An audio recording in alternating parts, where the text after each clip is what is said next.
भारतीय मूल के ऋषि सुनक ने पहली बार हिंदू प्रधानमंत्री के तौर पर ब्रिटेन की सत्ता संभाली है। 10 राउंडिंग स्ट्रीट में प्रवेश के दौरान उनके हाथ में पवित्र लाल हिंदू कलावा धागा पहने हुए उन्हें देखा गया, तो उनके गले में गेंदे की माला भी देखी गई। तो वहीं ब्रिटेन के नए प्रधानमंत्री ऋषि सुनक नियुक्ति के 1 घंटे के भीतर ही एक्टिव मोड में नजर आए। उनकी तरफ से कैबिनेट में बड़ा बदलाव कर दिया गया। इन बदलावों ने कई बड़े संकेत दे दिए हैं। सुनक ने अपनी निजी पसंद को पीछे छोड़ते हुए कई ऐसे चेहरों को जगह दी है जो उन्हें छोड़कर दूसरों के वफादार रहे हैं। उन्होंने अपने नए मंत्रिमंडल की घोषणा से पहले पूर्व पीएम लीज ट्रस की मंत्रियों की टीम के कई सदस्यों से इस्तीफा देने के लिए कहा। ऋषि सुनक ने मंगलवार 25 अक्टूबर को ही ब्रिटेन के किंग चार्ल्स तृतीय से मुलाकात की थी। किंग ने ऋषि सुनक को ब्रिटेन का अगला प्रधानमंत्री नियुक्त किया था। अब तक 4 मंत्रियों को पद छोड़ने के लिए कहा जा चुका है। सूत्रों ने बताया है कि इनमें व्यापार सचिव जैकब रीस-मोग, न्याय सचिव ब्रेंडन लुइस, कार्य और पेंशन सचिव क्लो स्मिथ और विकास मंत्री विक्की फोर्ड शामिल हैं। ऋषि सुनक ने अपनी कैबिनेट का भी ऐलान किया है। अपनी कैबिनेट में सुनक ने संतुलन साधने का प्रयास किया है। संकेत दे दिया है कि वो सभी को साथ लेकर चलना चाहते हैं, सभी के साथ मिलकर ब्रिटेन का विकास करना चाहते हैं। ऋषि सुनक की कैबिनेट में वैसे तो कई बड़े चेहरों को जगह दी गई है, लेकिन जिसने सबसे ज्यादा ध्यान खींचा है वो है सुएला ब्रेवरमैन का नाम। वैसे तो सुएला भारतीय मूल की है, लेकिन कुछ दिन पहले उन्होंने ही भारतीयों के लिए एक विवादित टिप्पणी कर दी थी। उन्होंने कहा था कि कई भारतीय प्रवासी वीजा की अवधि समाप्त हो जाने के बाद भी ब्रिटेन में ही रहते हैं।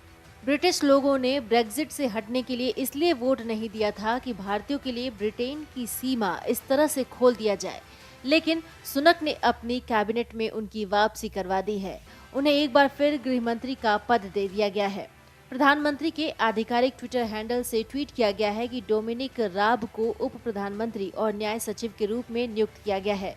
पिछले हफ्ते उन्होंने सुनक के लिए अपना समर्थन देने का वादा किया था। उन्होंने कहा था कि वो बोरिस जॉनसन को प्रधानमंत्री के रूप में वापस नहीं चाहते हैं। वही भारतीय मूल की सुएला ब्रेवरमैन ने यूके की गृह मंत्री के रूप में वापसी की है।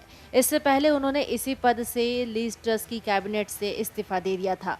इनके अलावा जेरेमी हंट, जिन्होंने क्वासी क्वाड्रेंट की जगह ली है, वित्त मंत्री के रूप में बने रहेंगे। साइमन हार्ट को वेंडी मार्टन की जगह ऋषि सुनक के मंत्रिमंडल में नए मुख्य सचेतक के रूप में नियुक्त किया गया है।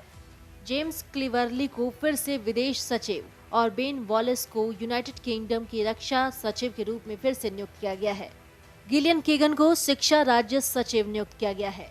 पेनी मॉर्डंट को हाउस ऑफ कॉमन्स के नेता के रूप में फिर से नियुक्त किया गया है। वो प्रीवी काउंसिल के पीठासीन अधिकारी के रूप में फिर से परिषद के लॉर्ड अध्यक्ष की भूमिका भी ग्रहण करेंगी। जैकब रीस-मोग की जगह ग्रांट शॉप्स को नए व्यापार सचिव के रूप में नियुक्त किया गया है। नादिम ज़हावी को बिना पोर्टफोलियो के मंत्री के रूप में नियुक्त किया गया है। ओलिवर डाउडेन को डची ऑफ लैंकेस्टर का चांसलर नियुक्त किया गया है। मेल स्ट्राइड को कार्य एवं पेंशन विभाग के सचिव का पद मिला है। डॉक्टर थेरेस कॉफी को पर्यावरण, खाद्य और ग्रामीण मामलों का राज्य सचिव नियुक्त किया गया है। बोरिस जॉनसन के पूर्व chief of staff Steve Barclay को स्वास्थ्य सचिव नियुक्त किया गया है।